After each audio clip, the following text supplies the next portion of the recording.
കട്ടപ്പന ടൗണിലെ മാലിന്യം നീക്കം ചെയ്യുന്നതുമായി ബന്ധപ്പെട്ട നഗരസഭയിൽ വ്യാപാരികളുമായി ചർച്ച നടന്നു. കഴിഞ്ഞ ദിവസം മുതലാണ് നഗരത്തിലെ ജൈവ മാലിന്യം നീക്കാൻ സ്വകാര്യ ഏജൻസിക്ക് നഗരസഭാ അധികൃതർ അനുമതി നൽകിയത്. യൂസർ ഫീ ഈടാക്കിയാണ് വ്യാപാര സ്ഥാപനങ്ങൾ നഗരത്തിനുള്ളിലെ വീടുകൾ, അപ്പാർട്ട്മെന്റുകൾ എന്നിവയിൽ നിന്നും മാലിന്യം ശേഖരിക്കുന്നത്. മുൻപ് പന്നിഫാം ഉടമകളായിരുന്നു ഇത്തരത്തിൽ മാലിന്യം ശേഖരിച്ചിരുന്നത്. നഗരസഭയുടെ ഈ പുതിയ പരിഷ്കരണത്തിനെതിരെ പ്രതിഷേധം ഉയർന്നിരുന്നു. ഈ സാഹചര്യത്തിലാണ് വ്യാപാരികളുമായി ചർച്ച നടന്നതെന്ന് നഗരസഭാ അധികൃതർ പറഞ്ഞു. ടൗണിലുള്ള പ്രത്യേകിച്ച് പച്ചക്കറി വ്യാപാരികൾ, പന്നി കർഷകർ ഉൾപ്പെടെയുള്ള ഈ കർഷകരുടെയും വ്യാപാരികളുടെയും വിഷമതകൾ ആ ചർച്ചയിലുണ്ടായി. അതിനാവശ്യമായിട്ടുള്ള അവർക്ക് സഹായകരമായ രീതിയിലുള്ള നടപടികൾ സ്വീകരിക്കണമെന്നാണ് ഞങ്ങൾ ഇന്ന് കോൺഗ്രസ് പാർട്ടി പാർലമെന്ററി പാർട്ടി യോഗം തീരുമാനിച്ചിരിക്കുന്നത്. അതോടൊപ്പം തന്നെ ഇന്ന് വ്യാപാരികളുടെ ഉൾപ്പെടെയുള്ള മീറ്റിംഗ് മുനിസിപ്പാലിറ്റി വെച്ച് നടക്കുകയുണ്ടായി. അതിനകത്തും അവരുടെ ആശങ്കകൾ പങ്കുവച്ചു.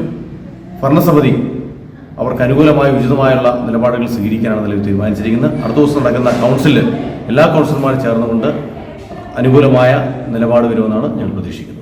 സ്വകാര്യ ഏജൻസി വ്യാപാര സ്ഥാപനങ്ങളിൽ നിന്ന് മാലിന്യം ശേഖരിക്കാൻ എത്തുകയും യൂസർ ഫീ നൽകാൻ വ്യാപാരികൾ തയ്യാറാകാതെ വരികയും ചെയ്തതോടെ പൊതുമാർക്കറ്റിലടക്കം മാലിന്യം കെട്ടിക്കിടക്കുന്ന സ്ഥിതിയുണ്ട്.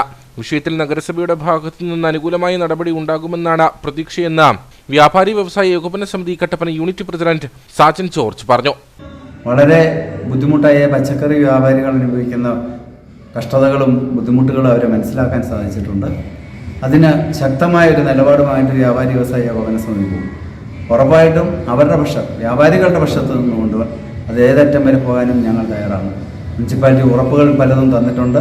അതൊക്കെ നടക്കുമെന്നുള്ള ശുഭപ്രതീക്ഷയിൽ ഞങ്ങളിപ്പോൾ ഇത് നാളെ കൗൺസിൽ കൂടി അവരാലോചിച്ച് കാര്യങ്ങൾ അറിയിക്കാമെന്ന് ഞങ്ങളെ അറിയിച്ചിട്ടുണ്ട്. അടുത്ത ദിവസം അടിയന്തര കൗൺസിൽ ചേർന്ന വ്യാപാരികൾക്ക് അനുകൂലമായ തീരുമാനമെടുക്കുമെന്നാണ് നഗരസഭയിൽ നിന്നും അറിയിപ്പ് ലഭിച്ചതെന്ന് വ്യാപാരി വ്യവസായി സമിതി ജില്ലാ വൈസ് പ്രസിഡന്റ് മജീഷ് ജേക്കബ് പറഞ്ഞു. ചർച്ചയിൽ അടിയന്തര പ്രാധാന്യത്തോടുകൂടി നാളെ കൗൺസിലിൽ ചർച്ച ചെയ്ത് വ്യാപാരികൾക്ക് അനുകൂലമാകുന്ന രീതിയിലും പൊതുജനങ്ങൾക്ക് അനുകൂലമാകുന്ന രീതിയിൽ ഒരു തീരുമാനമെടുക്കാമെന്ന് കട്ടപ്പന നഗരസഭയെ അറിയിച്ചിട്ടുണ്ട്. ആ ഒരു രീതിയിലുള്ള തീരുമാനമെടുത്ത് ഈ വ്യാപാര സമൂഹത്തെ സംരക്ഷിക്കണമെന്നും കട്ടപ്പന നഗരസഭയെ വ്യാപാരി വ്യവസായ സമിതി അറിയിച്ചിട്ടുണ്ട്. ഈ നിലപാടിൽ ഞങ്ങൾ ഉറച്ചു നിൽക്കുകയും ഈ വ്യാപാരികളോടൊപ്പം തുടർന്നും ഈ സമര പരിപാടികളുമായിട്ട് ഇതിനൊരു തീരുമാനം ഉണ്ടാകുന്നതിന് വരെ ഉണ്ടാകുമെന്നും വ്യാപാരി വ്യവസായ സമിതി അറിയിക്കുന്നു. വ്യാപാരികൾക്കും പൊതുജനങ്ങൾക്കും പ്രതിസന്ധി ഉണ്ടാകുന്ന സാഹചര്യത്തിലാണ് നഗരസഭയിൽ അടിയന്തര ചർച്ച നടന്നത്.